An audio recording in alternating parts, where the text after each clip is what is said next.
इस बार की मैं बात बोल रहा हूँ TRE 4 अगर इतिहास की सबसे बड़ी वैकेंसी होने जा रहा है तो ये भी मैं दावे के साथ कह रहा हूँ कि TRE 4 में इतिहास की सबसे बड़ी आवेदन भी गिरेगा। मैं गया था, एक स्टूडेंट थे शिवहर के, उनके द्वारा इंटरव्यू दिया गया मेरे थ्रू, हमसे वो इंटरव्यू दिए थे, आपको याद होगा। उनकी भी काउंसलिंग जो है वो रद्द कर दिया गया था। क्यों रद्द कर दिया गया? क्योंकि उनका 82 मार्क्स था। ये कहकर रद्द कर दिया गया कि भाई ठीक है, आपको विभाग बोलेगी तब हम करेंगे। के तरफ से भी अब लगभग अब ये जो है वो कंफर्म हो गया है, जो है NIOS DLED वालों के लिए। बहुत लोग जो थे भाई NIOS को सुप्रीम कोर्ट से जीतने के बाद भी उनको नहीं पच रहा था कि भाई क्या होगा नहीं होगा, क्या NIOS वाले TRE 3 में बात कर रहा हूँ, माफ़ कीजिएगा, 4 में आवेदन करेंगे या नहीं करेंगे। मैं एक शॉर्ट वीडियो के माध्यम से आप लोग के बीच जानकारी दिया था कुछ दिन पहले, आपको याद होगा, जो कि मैं हाई कोर्ट में था, उच्च न्यायालय में था, जिसको लेकर मैं बताया था कि कुछ लोग अभी भी सुप्रीम कोर्ट के जो जजमेंट आया है उसके खिलाफ जो है हाई कोर्ट में कुछ कर रहा है, जिससे किसी भी प्रकार से TRE 4 में उनको आवेदन करने का मौका नहीं मिले। ये कुछ लोग कर रहे थे, कुछ लोग मीन्स कुछ लोग, सब लोग नहीं। क्योंकि देखिए, जजमेंट जो है सुप्रीम कोर्ट का जो जजमेंट है वो सर्वमान्य हो सकता है, यहाँ तक कि भारत के प्रधानमंत्री राष्ट्रपति साहब को भी मानना पड़ता है जो उच्चतम न्यायालय का जो जजमेंट होता है।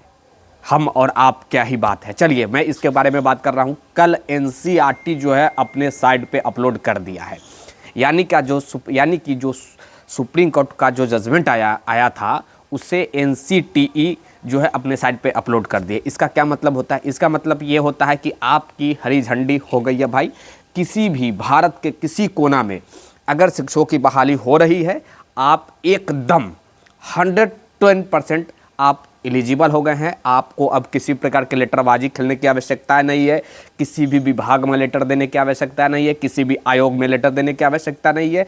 अगर वो लोग बात आपकी, अगर NIOS वालों को बाहर अभी भी अगर इसके बावजूद भी अगर कहती है कि भाई NIOS वालों को हम नहीं लेंगे, तो सीधा समझिए कि उनके ऊपर मुकदमा चलने लगेगा, यानी कि सीधा कहे कि court of content supreme court का लग जाएगा। ऐसे भी NCTE यानी कि national council of teacher education द्वारा जो है टीचिंग एजुकेशन का जो NCT के रूल के अंदर जितने भी भारत के शिक्षा जगत संबंधित जो भी कार्य होता है वो उन्हीं के अंदर में होता है। और NCT खुद ये अप्रूव मार दी है, मोहर मार दी है, सिग्नेचर कर दी है कि भैया ठीक है, सुप्रीम कोर्ट का जो जजमेंट है वो सर्वमान्य है।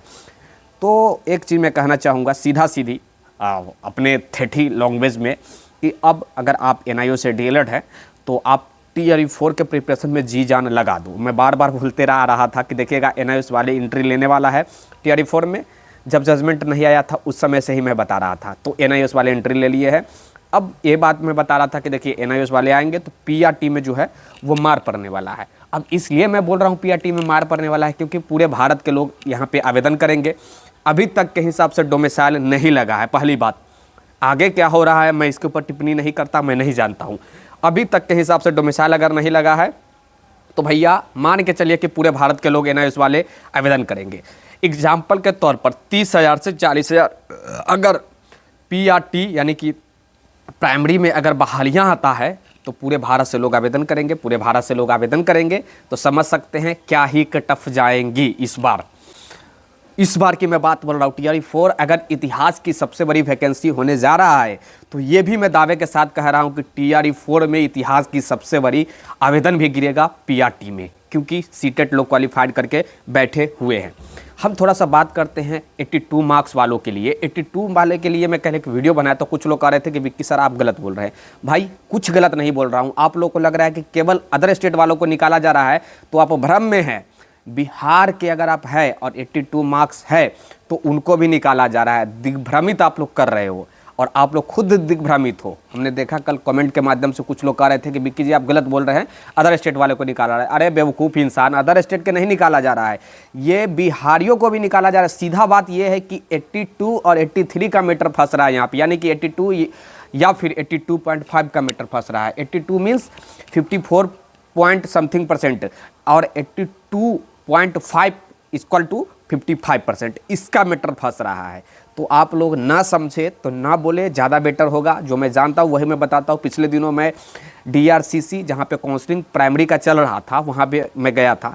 एक स्टूडेंट थे शिवहर के, उनके द्वारा इंटरव्यू दिया गया मेरे थ्रू, हमसे वो इंटरव्यू दिए थे, आपको याद होगा। उनकी भी काउंसलिंग जो है वो रद्द कर दिया गया था। क्यों रद्द कर दिया गया? क्योंकि उनका 82 मार्क्स था। ये कहकर रद्द कर दिया गया कि भाई ठीक है, आपको विभाग बोलेगी तब हम करेंगे, आप जाकर विभाग में मिलिए, 82 मार्क्स है आपका, यानी कि 55% आपका नहीं है, इसीलिए हम आपको नहीं ले सकते। ये बात कौन बोला था? ये DRCC पटना में बोला था। देखिए सब जगह से ये नहीं हो रहा है, मैं बार बार बोल रहा हूँ, अभी भी हर डिस्ट्रिक्ट में नहीं हो रहा है, लेकिन देखा देखी अब हर डिस्ट्रिक्ट में कराए। और इसी मैटर को लेकर न्यायालय में केस भी हुआ था, और फिर जो है केस का जजमेंट भी जो हुआ वो वही विभाग के फेवर में आ गया कि भाई ठीक है, अगर गवर्नमेंट चाहती है, गवर्नमेंट ऐसा कर रही है, तो उसके पास इतना पावर तो जरूर है कि वो अपने जो है योग्यता में जो है जो एनसीटी के जो रूल है उसके अकॉर्डिंग वो चल सके। तो एनसीटी में भी कहा जाता है भैया 55% कहा जाता है, ये एकदम श्योर है 100%।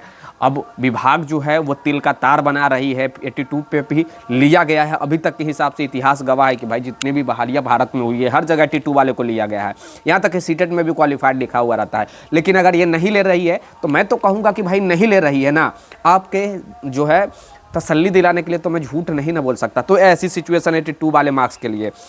तो मुझे लग रहा है कि ये वीडियो में आपको दो बड़ी मैटर आपका कन्फ्यूजन दूर हो गया होगा। एक NIOS वाले अब थोड़ा सा प्रश्न ये भी आ रहा है कि सर NIOS वाले हम हैं और TRE 1 में सप्लीमेंट्री में मेरा रिजल्ट नहीं दिया गया, TRE 2 में मेरा रिजल्ट नहीं दिया गया था, हम अब लोग क्या करें?